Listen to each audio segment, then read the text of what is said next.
This is the BenQ TK series gaming projectors, and I've been using the short throw model in the family, the TK700ST, as my main big screen for games and casual movies.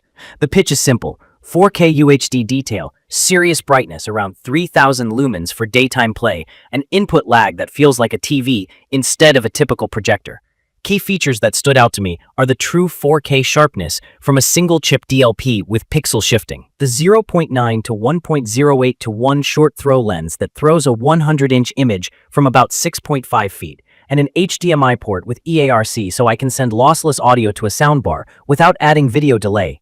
Input lag, if you're new to this, is the time between your button press and seeing the action on screen. On this unit, it's impressively low, about 16 milliseconds at 4K 60, about 8.3 milliseconds at 1080p 120, and down to around 4.2 milliseconds at 1080p 240 from a PC.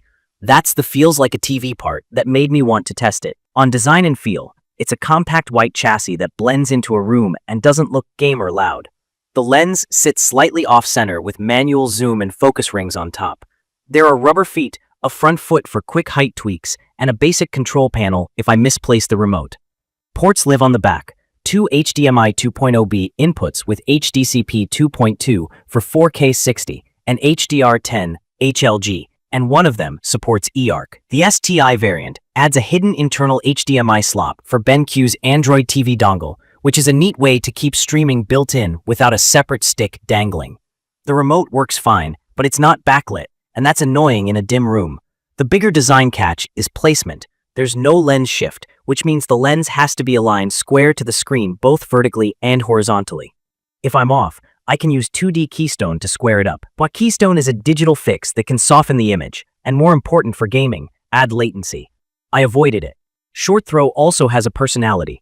It can live on a coffee table or close mounted on the ceiling, but it's not the put it on the TV stand under the screen, ultra short throw style, and it's not a back of room long throw either. That means the fan and heat exhaust are closer to me. Noise is audible, especially in brighter modes, not obnoxious, but not stealthy. From my experience, setup for gaming was quick once I locked in placement. I centered it to my screen, nudged height with the front foot, and dialed in focus and zoom to about a 100-inch image. I plugged my PS5 and a key into the HDMI ports, then used eARC out to a Dolby Atmos soundbar. eARC, if you haven't used it, lets the projector pass high bitrate audio to your soundbar or AVR, while the console stays wired straight to the projector for the least video lag. That single cable out kept things clean, and it just worked. I also tried a switch, and it handled 1080p 60 without any hiccups. The gaming feel is the star. Motion at 1080p 120 is crisp and smooth. Fast camera pans and shooters stay readable, and aim tracking felt natural. 4K 60 looks tack sharp, textures pop, small UI elements are clean, and there's no smear that sometimes makes projectors feel floaty. On a PC, 1080p 240 is a blast for twitchy games, and I could feel the snap in inputs. There is a trade-off with new consoles. This does not do 4K at 120 Hz. It's 4K 60 or 1080p 120. I found myself switching depending on the game. Story games at 4K 60 for detail, competitive stuff at 1080p 120 for speed. In my opinion, that's a fair compromise on a projector at this price, but if you must have 4K 120, you'll need to look elsewhere. For movies and shows, the brightness is a win in normal rooms. At night with some lamps on, the image still has punch. Sports look vivid, and upscaling of 1080p streams to 4K is clean. HDR support is here, HDR10 HLG, and there's a slider to nudge HDR brightness. The catch is black levels in a dark, light-controlled room. This optical setup is tuned for brightness, not deep cinema contrast. In shadowy scenes, blacks lean toward dark gray, and the overall depth takes a hit. It's very watchable for casual viewing, but if I'm doing a true lights-off movie night, I notice the lack of inky blacks.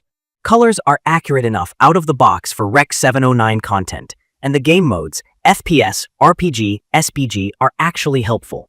The FPS mode's black detail enhancement lifts gamma in dark areas just enough to spot enemies without nuking the highlights. I need to mention the DLP rainbow effect for anyone who's sensitive. This is a single-chip DLP that uses a color wheel to create color. Some people see brief flashes of red, green, blue when they flick their eyes across high-contrast edges, like white subtitles on a dark scene. I'm mildly sensitive.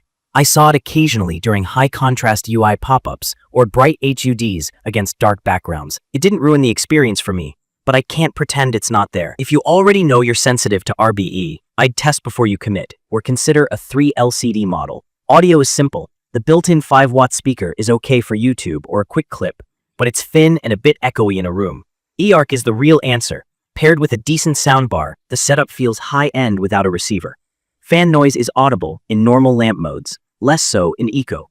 I usually don't notice it during action, but I do during quiet dialogue if I'm sitting close. The key features that kept me hooked are the way it preserves controller feel, the short throw flexibility for small rooms, and the single cable eARC workflow. It's perfect for a living room or bedroom, where I can't black out the space, but I still want a 100 to 120-inch screen that feels responsive. From my experience, the TK700 STI's integrated Android TV option is convenient if you want one remote for streaming. But the core image and gaming performance are the same as the TK700 ST. If you're debating models in the TK line, the standard throw TK700 wants more distance for the same screen size, while the TK700 ST, TK700 STI lets you sit the projector much closer, around 6.5 feet for a 100-inch image, so measure your room before you choose. The points I like, and the ones that made me keep using it daily, are the near-instant input response, the crisp 4K detail at 60 Hz, and the smooth 1080p at 120 Hz and 240 Hz for PC. Upscaling looks clean. The game modes are not gimmicks. The FPS profile and black detail boost made real differences in visibility. The eARC path kept my setup clean and lag-free. Short throw saved my small room, and even with lights on, that 3000 lumen brightness holds up. I also appreciate that it's easy to carry and stash when I'm not using it. I do have nitpicks. I wish the remote were backlit. I wish there were some lens shift to make placement less fussy. I wish black levels were deeper for darkroom movie nights. And I wish it supported 4K 120 for consoles. None of those break the deal for me, because I value the gaming feel most, but they're real trade-offs. In conclusion, this is the gaming-first projector I've been hoping for. In my opinion, it's perfect for players who want a huge screen in a normal room, who care about responsiveness, and who want a simple audio path with eARC. I'd recommend this for console gamers happy with 4K 60 or 1080p 120, PC players who want 1080p 240, and anyone who has limited throw distance but still wants a 100-inch image. If your priority is darkroom cinema with deep blacks, or you're very sensitive to the rainbow effect, a cinema-focused model or a 3 LCD alternative might fit better.